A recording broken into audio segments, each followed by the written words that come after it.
तो देखो बच्चों, अपना जो यूनिट चल रहा है और वो है ऊष्मा रसायन।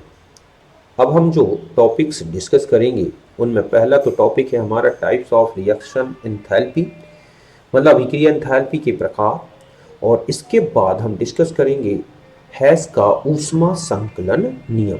तो पहले लेते हैं हम अभिक्रिया एंथैल्पी के प्रकार में पहला जो प्रकार है वो है स्टैंडर्ड एंथैल्पी ऑफ फॉर्मेशन, मानक संभवन enthalpy, delta H F standard.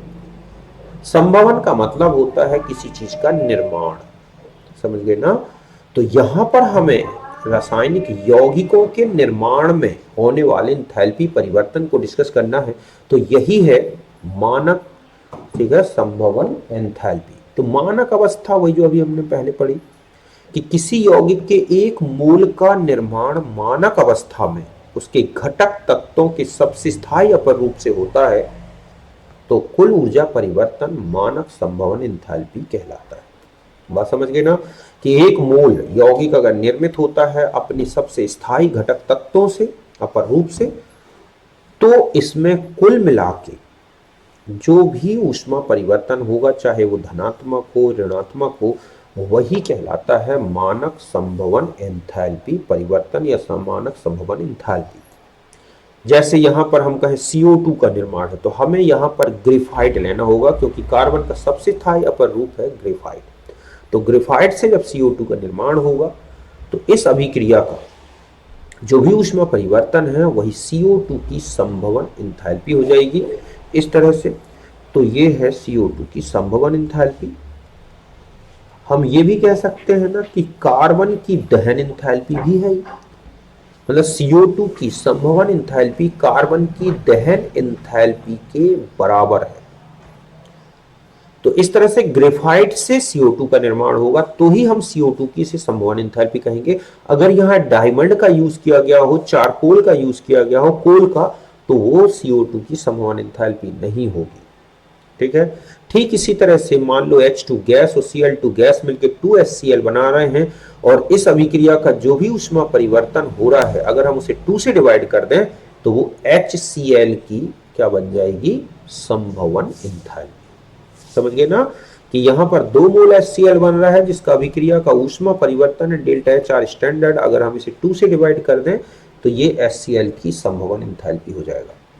ठीक इसी तरह से अगर हम रोम्बिक सल्फर होता है, देखो सल्फर के मोनोक्लिनिक है ना, प्लास्टिक सल्फर, कोलाइडल सल्फर, लेकिन उन सारे सल्फर में से केवल एक ही सबसे ज्यादा स्टेबल रूप है रोम्बिक सल्फर जो नेचुरली मिलता है। तो रोम्बिक सल्फर से अगर SO2 का निर्माण हो रहा है तो हम इसे बोलेंगे SO2 की संभवन एंथैल्पी, या हम कह सकते हैं रोम्बिक सल्फर की दहन एंथैल्पी SO2 की संभवन एंथैल्पी के बराबर है। तो आप देख रहे हैं कि किसी यौगिक का निर्माण जिस अभिक्रिया में उसके सबसे स्थायी घटक तत्वों से होता हुआ दिखे तो समझें कि वही अभिक्रिया की संभवन एंथैल्पी व्यक्त कर रही है या संभवन अभिक्रिया व्यक्त कर रही है। ठीक इसी तरह से graphite C plus 3H2 gas plus half O2 gas मिलकर इथाइल अल्कोहल बना रहे हैं लिक्विड में, तो यहां पर जो ऊष्मा परिवर्तन होगा वो इथाइल अल्कोहल की संभवन एंथैल्पी के बराबर होगा। यहां तक बात क्लियर है अच्छी तरह से। तो इसमें यही क्वेश्चन आते हैं, आपको 4 अभिक्रियाएं लिखी होती है, लिखा होता है, इनमें से बताएं कौन सी अभिक्रिया संभवन एंथैल्पी को या संभवन अभिक्रिया को व्यक्त कर रही है। तो किसी यौगिक का निर्माण उसके घटक तत्वों से होता हुआ दिखे और सबसे स्थायी अपरूपों से, तो ही वो अभिक्रिया क्या होगी, संभवन अभिक्रिया। अब हम आ जाते हैं कि जो संभवन एंथैल्पी है और जो अभिक्रिया की एंथैल्पी है इनमें क्या संबंध है। तो ये संबंध होता है अभिक्रिया की एंथैल्पी परिवर्तन delta H R standard equal to summation of formation enthalpies of product minus summation of enthalpies change या फॉर्मेशन ऑफ रिएक्टेंट। मतलब समस्त उत्पादों की संभवन एंथैल्पी में से समस्त अभिकारकों की संभवन एंथैल्पी को घटा दो तो अभिक्रिया की एंथैल्पी आती है। और अगर कोई तत्व आ जाता है तो उसकी संभवन एंथैल्पी 0 रखते हैं, और किसी भी यौगिक का जो स्थायित्व होता है वो संभवन एंथैल्पी के ऋणात्मक मान के समानुपाती होगा। वो जितनी ज्यादा ऋणात्मक, यहाँ पर मैं बल्कि ऋण यहाँ ना लगाऊं बल्कि यहाँ लिख दूं ठीक है, क्या होना चाहिए, ऋणात्मक।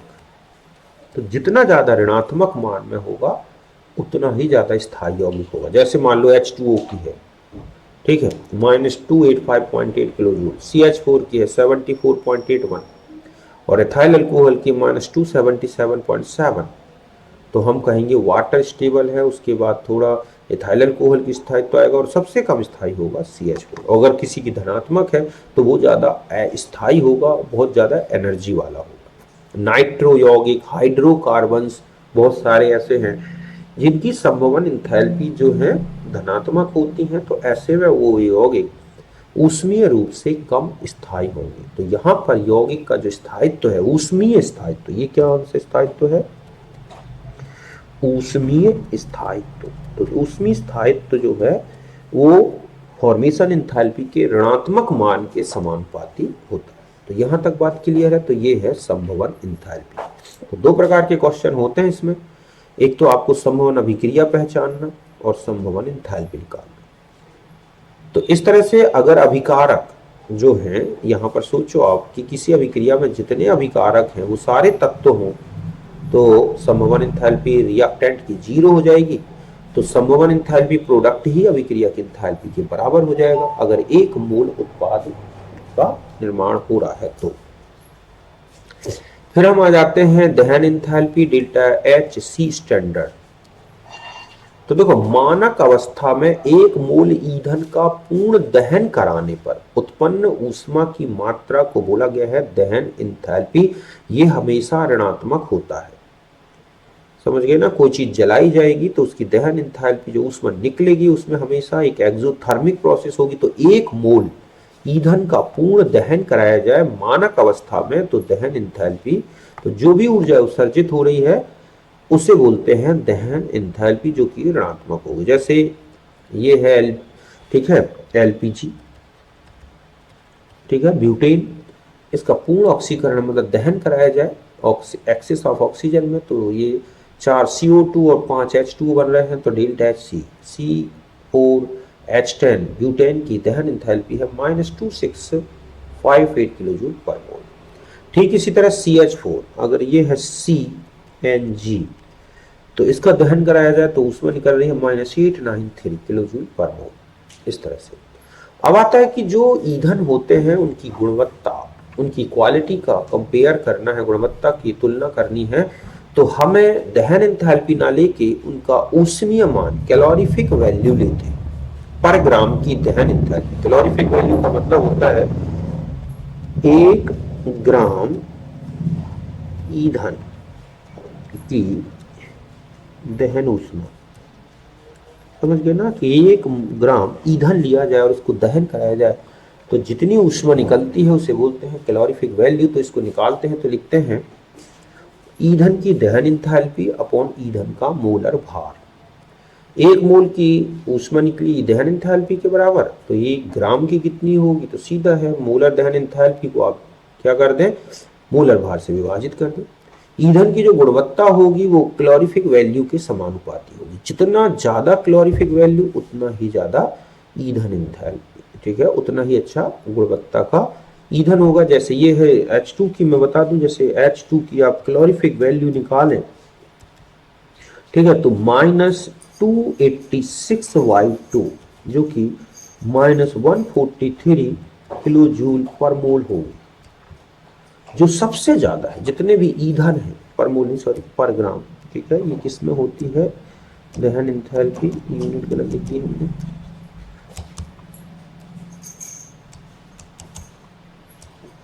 तो यहाँ पर हमें पर ग्राम की लेनी है, ये है पर ग्राम, किलो जूल पर ग्राम और किलो जूल पर ग्राम। तो इस तरह से देख रहे हैं आप कि H2 की जो दहन या कैलोरीफिक वैल्यू है बहुत ज़्यादा है और सबसे बेस्ट ईंधन होता है H2। फिर दूसरे नंबर में CH4, तीसरे नंबर में से LPG, CN, ठीक है, ये है CH4, उस पर ये LPG हो गई, फिर और भी अदर है, लेकिन सबसे बेस्ट है हाइड्रोजन। लेकिन हाइड्रोजन का ईंधन की तरह यूज करना थोड़ा टफ है और इसीलिए ज़्यादा डोमेस्टिक यूज में नहीं आता। अब हम आते हैं अभिक्रिया एंथैल्पी और दहन एंथैल्पी में संबंध। तो वैसे ये संबंध हम ऑलरेडी पढ़ चुके हैं कि किसी अभिक्रिया की ऊष्मा निकालनी है तो समस्त अभिकारकों की दहन एंथैल्पी में से उत्पादों की दहन एंथैल्पी घटा दो तो अभिक्रिया की एंथैल्पी आ जाती है, और इसका एक न्यूमेरिकल मैं ऑलरेडी बता चुका हूँ। अब आते हैं उदासीनीकरण एंथैल्पी, न्यूट्रलाइजेशन एंथैल्पी। तो देखो उदासीनीकरण मतलब अम्ल और क्षार की अभिक्रिया को बोलते हैं क्या, उदासीनीकरण। इस अभिक्रिया जब में आप देखोगे कि अम्ल का H+ और क्षार का OH ये आपस में संयोग करते हैं और इस संयोजन में ही ऊष्मा का उत्सर्जन होता है। तो इसी से जुड़ी है उदासीनीकरण एंथैल्पी कि जलीय माध्यम में एक तुल्यांक अम्ल मतलब एक मोल H+ तथा एक तुल्यांक क्षार मतलब एक OH-, ध्यान रखें कि एक मोल H+ और एक मोल OH का जलीय माध्यम में जब संयोजन होता है, उदासीनीकरण होता है, तो जितनी ऊष्मा उत्पन्न होती है वही है उदासीनीकरण एंथैल्पी की। एक तुल्यांक अम्ल और एक तुल्यांक क्षार के उदासीनीकरण में उत्पन्न ऊष्मा उदासीनीकरण एंथैल्पी कहलाती है। Means H+ aqueous plus OH aqueous gives H2O। तो यहां जो एंथैल्पी परिवर्तन है वही है डेल्टा HN स्टैंडर्ड।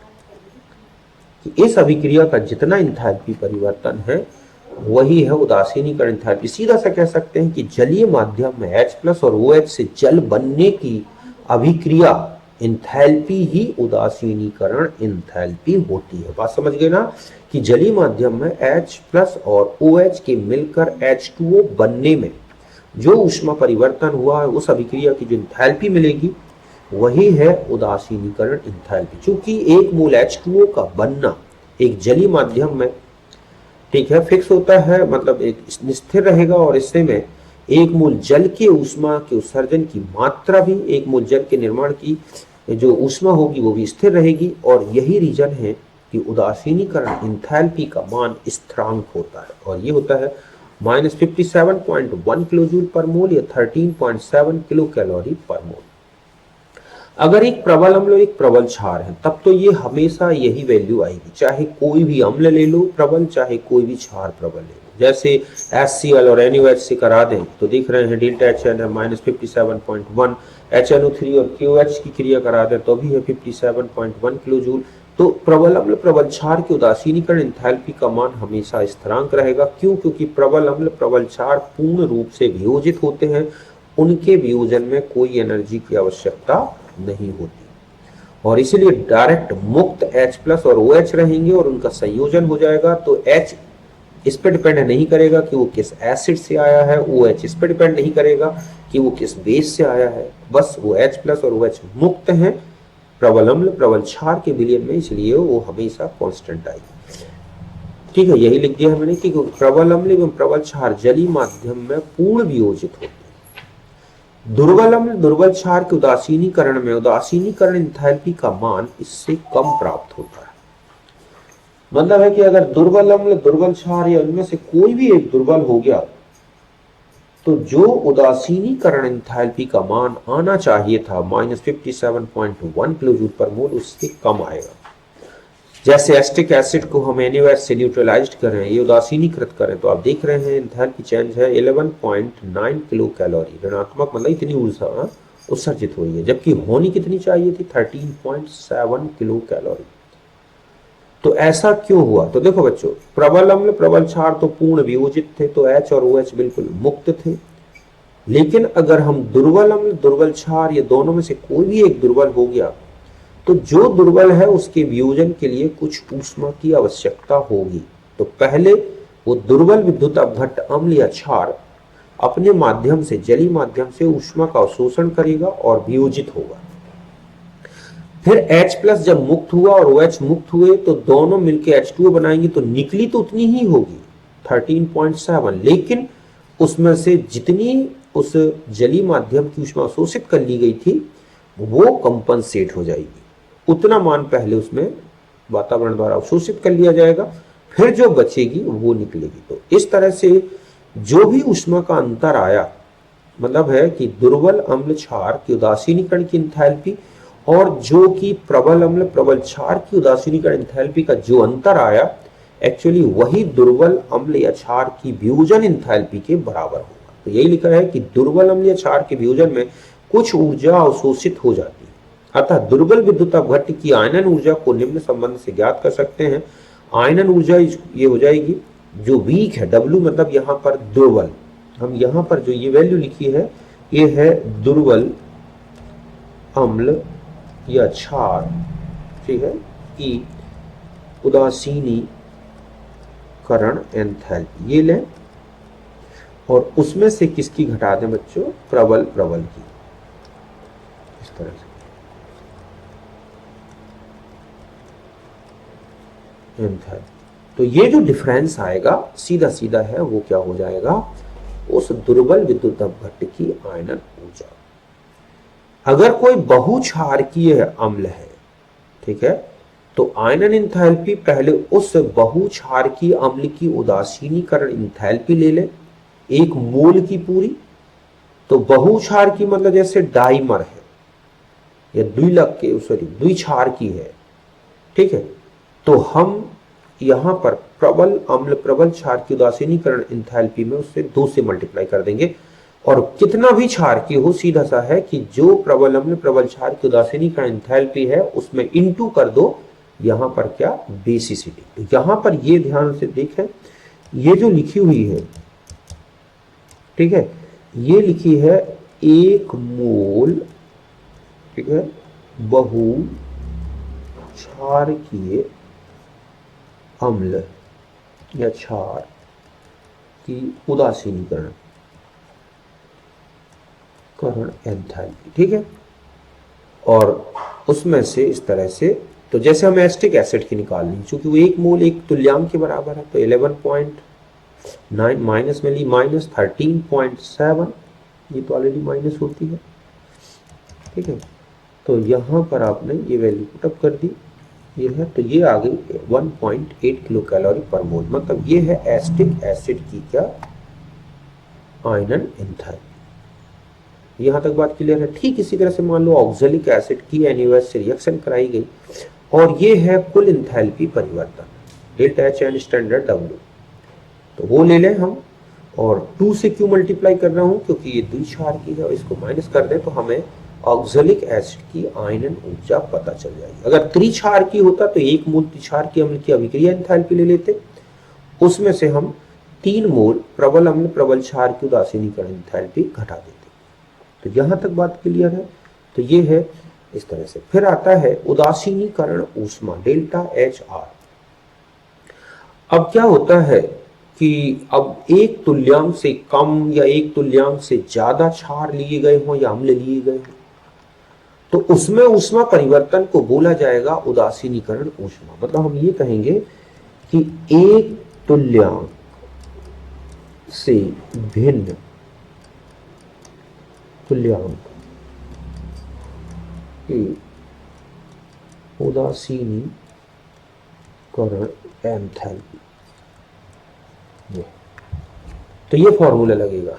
अम्ल या क्षार के सीमांत तुल्यांक, ध्यान रखें अम्ल और क्षार के अलग अलग तुल्यांक दे रखे हैं, तो सीधा सा है कि जो तुल्यांक कम होगा वही सीमांत तुल्यांक होगा। तो आपको उस सीमांक तुल्यांक को डेल्टा HN से मल्टीप्लाई कर देना है। अगर आपको किलो कैलोरी में निकालना है तो इससे मल्टीप्लाई कर दें। मतलब ये जो वैल्यू है कि एक अम्ल मतलब एक तुल्यांक अम्ल या क्षार का उदासीनीकरण हो रहा है, तो ये है डेल्टा HN, ठीक है, ये ले लें और उसमें आपको 13.7 में तो किलो कैलोरी में निकलाएगी और 57.1 से मल्टीप्लाई कर दोगे अम्ल क्षार के सीमांत तुल्यांक, तो किलो जूल में आ जाएगी। जैसे ये उदाहरण है कि 0.1 मोलर HCl और 0.1 मोलर NaOH लिया जाए तो अभिक्रिया की उदासीनीकरण एंथैल्पी और अभिक्रिया की उदासीनीकरण ऊष्मा क्या है। तो हम यहाँ पर 0.1 HCl है, 0.1 मोल NaOH, दोनों बराबर है, तो एक का किसी से मल्टीप्लाई करते 0.1 से, तो ये किलो कैलोरी में आ गई। ठीक इसी तरह से 98 ग्राम H2SO4 और 40 ग्राम NaOH है, तो दोनों के अगर हम तुल्यांक निकालें तो H2SO4 के तुल्यांक तो आएंगे 2 और NaOH का तुल्यांक आएगा 1, तो 1 से मल्टीप्लाई कर दिया। 100 ml 0.1 मोलर HCl और 200.1 मोलर NaOH लिया गया है, तो हम इन दोनों के इसमें पहले मोल निकाल लेंगे। जो मोल निकालने का फॉर्मूला लगेगा कि या इक्विवेलेंट निकाल लें, तो इक्विवेलेंट अगर आप HCl और NaOH की निकालोगे तो N इंटू वी अपॉन क्या कर दोगे 1000। क्योंकि HCl और NaOH के N फैक्टर 1 है तो नॉर्मलिटी हो या मोलारिटी बराबर होगी। तो इस तरह से आप देखेंगे कि HCl के तुल्यांक कम आ रहे हैं तो यही सीमांत तुल्यांक हो जाएगा और इसे मल्टीप्लाई कर दिया। तो इस तरह से एक से ज्यादा या एक से कम मतलब भिन्न तुल्यांक हो और फिर अभिक्रिया में उदासीनीकरण एंथैल्पी आपसे पूछ ली गई हो तो आप इस संबंध का प्रयोग करें। फिर हम आते हैं यहां तक, तो ये तो हो गई उदासीनीकरण एंथैल्पी, काफी क्वेश्चन मिलेंगे आपको। फिर आती है विलयन की एंथैल्पी। तो देखो बच्चों, विलयन की एंथैल्पी मतलब एक मूल विलेय पदार्थ को विलायक के इतने आधिक्य में घोला जाए कि और अधिक विलायक मिलाने पर और अधिक ऊष्मा परिवर्तन नहीं होता है तो संपूर्ण प्रक्रम का एंथैल्पी परिवर्तन विलयन की एंथैल्पी कहलाती है। मतलब एक मूल विलेय पदार्थ लें और उसे इतने विलायक में घोल दें कि वो पूर्ण रूप से घुल जाए। ये सब हम और अधिक विलायक मिलाएं तो अब ऊष्मा परिवर्तन नहीं होता तो वो कहलाती है विलयन की एंथैल्पी। अब जब कोई विलेय पदार्थ का पूर्ण घुलनशीलता जो होती है वो दो पदों में पूर्ण होती है। मतलब जब हम किसी विलेय पदार्थ को विलायक में रखते हैं तो डायरेक्ट नहीं घुल जाता कि डाला और घुल गया, उसमें दो प्रक्रम घटित होते हैं। पहला होता है वियोजन, मतलब जो आप विलेय पदार्थ ले रहे हैं विद्युत अपघट्य के रूप में वो अपने आयनों में या अपने अणुओं में वियोजित होगा और ये एक ऊष्मा शोषी प्रक्रम होगा और इसमें जो ऊष्मा लगेगी वो उस विलेय पदार्थ की उस आयनिक यौगिक की जालक ऊर्जा के बराबर होगी। समझ गए ना कि जब आप विलायक में उस विलेय को रखेंगे तो पहले उसके अणु या आयन टूटेंगे और इसमें ऊष्मा का अवशोषण होगा। तो ऊष्मा जो अवशोषित हो गई, जो अवशोषित हो रही है, ठीक है, वो किसके बराबर होगी? विलेय, जो भी पदार्थ है विलेय की जालक ऊर्जा। इस तरह से तो जो जालक ऊर्जा विलेय की है उसके बराबर ऊष्मा का अवशोषण होगा और वो इस तरह से मुक्त आयनों में, पूर्ण मुक्त आयन मतलब गैसियस का नहीं कि गैस मतलब ये पूर्ण रूप से मुक्त है, एक दूसरे से बिल्कुल आकर्षित नहीं होंगे।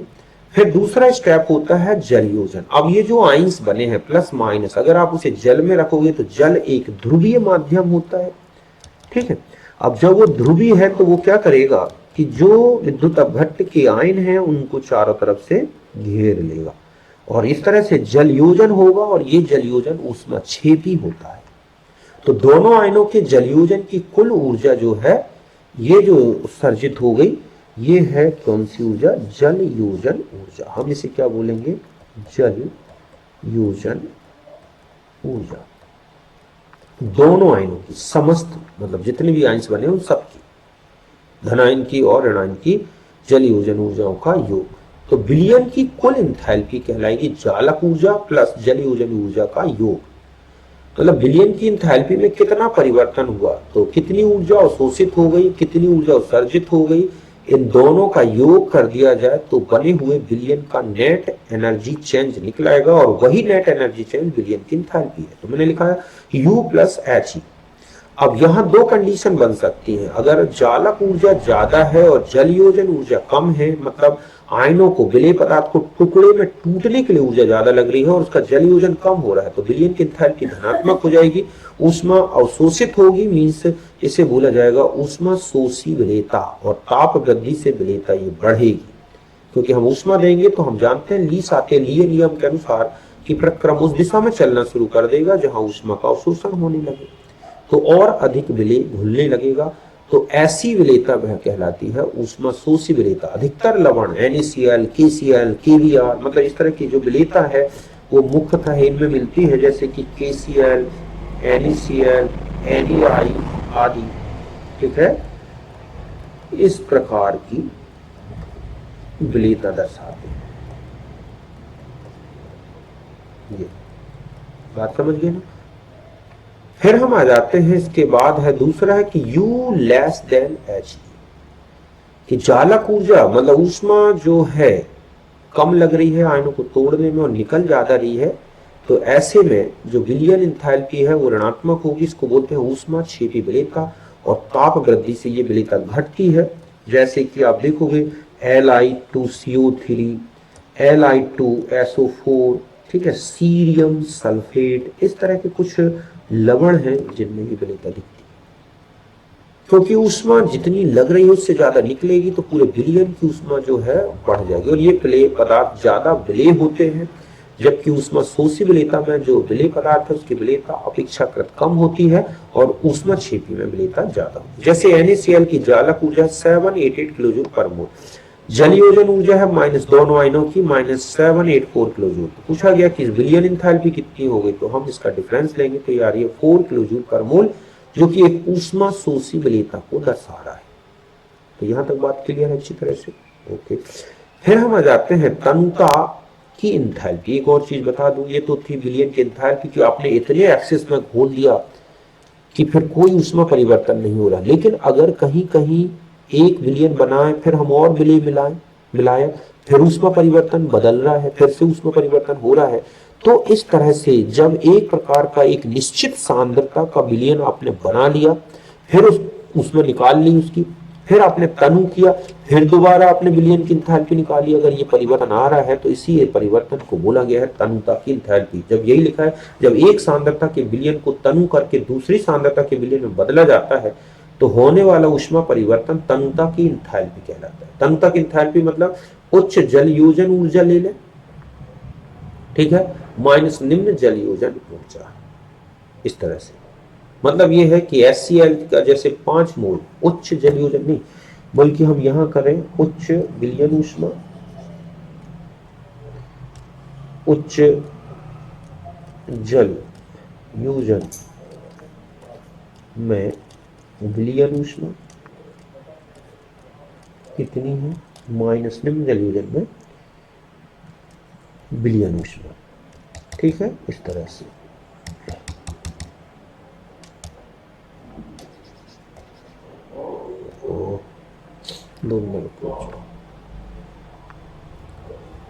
ठीक है, तो उच्च जल योजन ऊष्मा मतलब ये वही लिख रहा था मैं कि उच्च जल योजन में विलयन ऊष्मा ये ले लें, और निम्न जल योजन में विलयन ऊष्मा, तो इनका डिफरेंस निकलाएगा। मतलब है कि जैसे HCl से 5 जल के अणु जुड़े और इस तरह से निम्न जल योजन हुआ, डेल्टा H1 है X1, फिर HCl से 25 जल के अणु जुड़े और ये है X2। अब पूछा जाए कि HCl में जब 20 जल के अणु जुड़े होंगे तो कितनी ऊष्मा परिवर्तन होगी, तो हम क्या करें, 25 में से 5 की माइनस कर दें कि जब 25 कितनी है और जब 5 का हुआ होगा जल योजन 5 अणुओं से तब इतनी थी, तो हमें 20 की निकलाएगी, तो H2 माइनस H1 कर देंगे। तो इस तरह से HCl की तनुता एंथैल्पी मतलब H2 के 5 अणु में से 25 अणु तक जुड़े तो 20 अणुओं का जब योग हो गया, मतलब यहां पर जो है 20 H2O और जुड़े तो यहां पर ये तनुता हुई, तो इस तनुता की एंथैल्पी हो गई डेल्टा H3। तो एक निश्चित सांद्रता के एक विलयन को तनु करें और दूसरी सांद्रता में बदलें, तो जैसे 5 मोल जल के साथ HCl की एक निश्चित सांद्रता का विलयन बन गया, फिर 25 के साथ बन गया, फिर 20 के साथ बन गया, 15 के साथ बन गया, तो इस तरह से हमें अलग अलग सांद्रताओं के विलयन दे रखे हैं, हम इस तरह से तनुता की एंथैल्पी निकाल सकते हैं। अगर हमें किसी लवण की जलयोजन ऊर्जा निकालनी है तो जलयोजन ऊर्जा मतलब अगर किसी लवण की पर्टिकुलर दे रखी है कि एक अजलीय लवण दे रखा है और उसमें 5 मोल जल जुड़ रहे हैं तो कितनी जलयोजन ऊर्जा होगी, तो इधर देखना है आपको, अजलीय लवण की विलयन ऊर्जा ले लें माइनस जलयोजित लवण की विलयन ऊर्जा ले लें।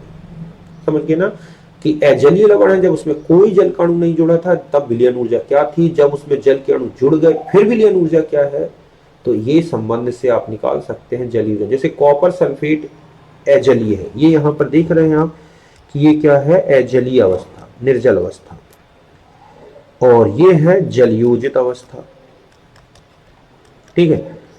तो कॉपर सल्फेट में जब जल के अणु जुड़े होंगे फिर वो घुला होगा, तो कुल मिला के 2 प्रक्रम घटित हुए होंगे। पहले अजलीय लवण में जलयोजन हुआ होगा, फिर जलयोजित जो लवण है फिर वो घुला होगा पूरा, और फिर वो जाके किस में बदल गया, जलीय लवण में। तो कॉपर सल्फेट जब एनहाइड्रस था तो जलयोजन ऊर्जा है डेल्टा H1 माइनस 66.4, ठीक है।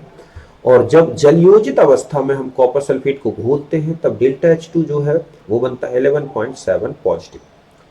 तो सीधा सा है कि कॉपर सल्फेट H से 5 H2O जुड़े होंगे, जब ये बना होगा तो डेल्टा H कितना होगा, तो delta H3 equal to delta H1 minus delta H2। तो डेल्टा H1 माइनस और डेल्टा H2 की वैल्यू रखी, तो इस तरह से डेल्टा H3 होगी 78.1 किलो जूल। तो कॉपर सल्फेट की यही क्या हो गई, जल योजन ऊर्जा। किसके लिए निकला ये, CuSO4 के। तो यहां इस तरह से, तो ये हेस लॉ से भी निकाल सकते हैं। फिर आती है बंध ऊर्जा, है ना। तो एक ऊर्जा और बचती है, ये है बंध ऊर्जा। एक मोल विशिष्ट बंध के वियोजन की ऊर्जा को बोला गया है बंध ऊर्जा। मतलब अणु का एक मोल बंध वियोजित करना है तो उसके लिए कितनी ऊर्जा की आवश्यकता है, उसे बंध ऊर्जा कहते हैं। इसको दो प्रकार से व्यक्त किया गया है।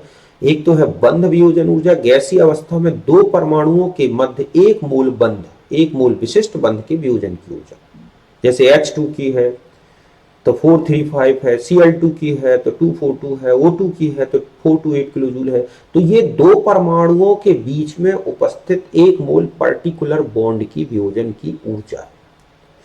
अब मान लिया जाए कि ये द्विपरमाणविक थे तो अणु की वियोजन ऊर्जा ही उसकी क्या हो गई, बंध वियोजन ऊर्जा। लेकिन अगर कोई अणु बहुपरमाणविक है तो उसमें एक से ज्यादा बंध होंगे और सबकी वियोजन ऊर्जाएं अलग अलग होंगी, तो एक औसत रूप से बंध ऊर्जा निकाली जाती है। जैसे CH4 में 4 CH बॉन्ड है, अगर एक एक करके तोड़े जाएं तो चारों की अलग अलग आएगी, लेकिन औसत रूप से निकाली जाए तो इसके लिए अणु की कुल वियोजन ऊर्जा बटा वियोजित बंधों की संख्या। जैसे CH4 को पूरा परमाणविक, इसे हम ऐसा भी बोल सकते हैं परमाणविक एंथैल्पी, एक मोल पदार्थ को उसके घटक परमाणु में तोड़ने की एंथैल्पी को ले लें और वियोजन बंधों की संख्या, तो ये आ जाएगी औसत बंध ऊर्जा। जैसे CH4 में CH की औसत बंध ऊर्जा, ठीक है, किसकी निकाली हमने, CH की, तो ये 1665/4 ये किलो जूल पर मोल में है। तो एक मोल की औसत रूप से आई 416.25 किलो जूल पर मोल। इस तरह से निकाली जाती है। बंध ऊर्जा की अगर हम प्रभावी कारक देखें तो बंध ऊर्जा बंध बहुलता के समानुपाती, आयनिक लक्षण के समानुपाती, लेकिन बंध ऊर्जा परमाणु आकार और लोन पेयर के व्युत्क्रमानुपाती। जैसे HF, HCl, HBr और HI में अगर आप देखोगे तो सबसे ज्यादा HF की है क्योंकि आकार का प्रभाव पड़ रहा है, ठीक है, हैलोजन लगातार बढ़ रहे हैं। HF जैसे F single bond F, O double bond O, N double triple bond N, यहाँ बंध बहुलता का इफेक्ट दिख रहा है। तो बंधों की संख्या बढ़ने से बंध ऊर्जा बढ़ती है।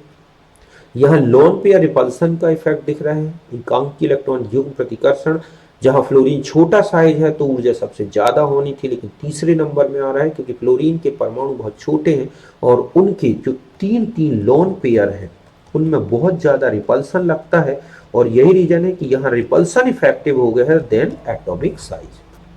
और फिर यहाँ आयनिक लक्षण की बात की गई है, तो जितना ज्यादा आयनिक लक्षण होगा अणु में उतनी ही ज्यादा बंध ऊर्जा होती है, क्योंकि एक एक्स्ट्रा आकर्षण बंध की ऊर्जा को बढ़ा देता है कि यहाँ प्लस है और यहाँ माइनस, तो इनके बीच में एक आकर्षण काम करने लगे।